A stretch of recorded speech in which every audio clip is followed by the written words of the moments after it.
Today I will show you everything you need to know about Java constructors. So let's get started.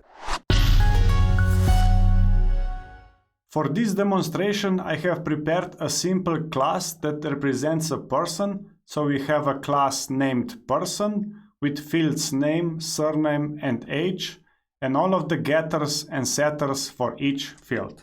To explain what the constructor is, we have to first create an instance of that class. So let's create one example. So for example, person, first person is new person.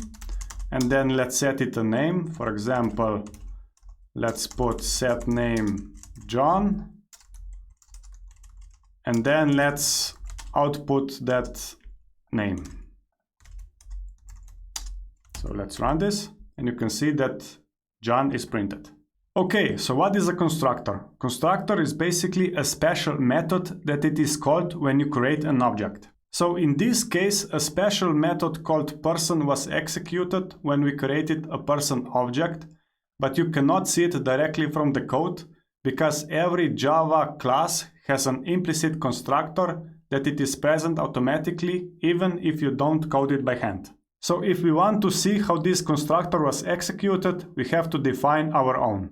You can do this simply by typing public and then name of the class and then adding round and curly brackets. So as you can see, a syntax for creating a constructor is very similar to function syntax, but you don't have to define a return type and the name of the constructor have to be the same as the class name. Okay, now that we have our own constructor defined, let's put a print line instruction in it. So for example, let's print created. And then let's rerun the program. And you can see that this constructor was indeed executed because we have a created output here. As you can see, this constructor doesn't do anything special except this output, but in real life we are using it for setting some default field values. So for example, if we want to define a default age for each person, we can type this age equals, for example, 30, and then if we print it, you can see that the age is indeed 30. So this was a default constructor, but you can also define multiple other constructors inside each Java class with different parameters, the same as you can do for functions. Let's say that you want to create a new person without using a setter, and you can do this by creating a new constructor and then adding a string parameter, and then assigning this value to name field. Now, instead of using this default constructor that is called right here, we can use this another constructor that takes name parameter. So we can type John as name parameter and we can delete this line. And if we run the program again, you can see that name John is printed, but age is 0 because we didn't define any default value for age in this constructor. Now let's define another constructor that has two parameters, name and surname. Now let's use this new constructor for creating a new person. So for example, we can create John Smith. So this is the second parameter for surname. And if we now print name and surname and run the program, you can see that John Smith is printed. If you take a closer look at those two constructors, you can see that this line for assigning name parameter to name field is duplicated, and we can avoid this by using constructor chaining.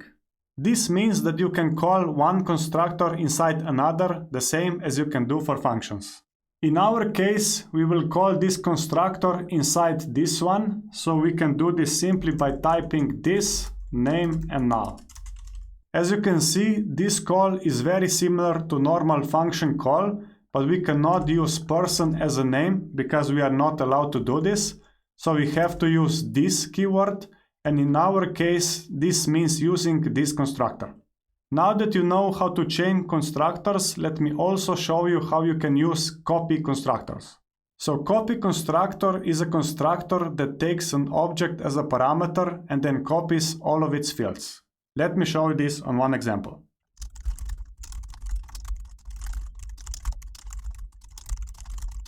So here you can see that I have defined a new constructor that accepts a person and then copies name, surname and age. Okay, let's use this copy constructor. So let's go to our main function where we will create second person. But here, instead of using a default constructor, we will use this first person and pass it as a parameter. So we will be using this copy constructor. And if we now print name and surname of this second person, you can see that it has the same name as the first one. And that's it, guys. I really hope that you've learned something new today. Thank you for watching. If you have any questions, please let me know in the comments below. Also, if you found this video valuable, please subscribe to my channel. I'll see you in the next one.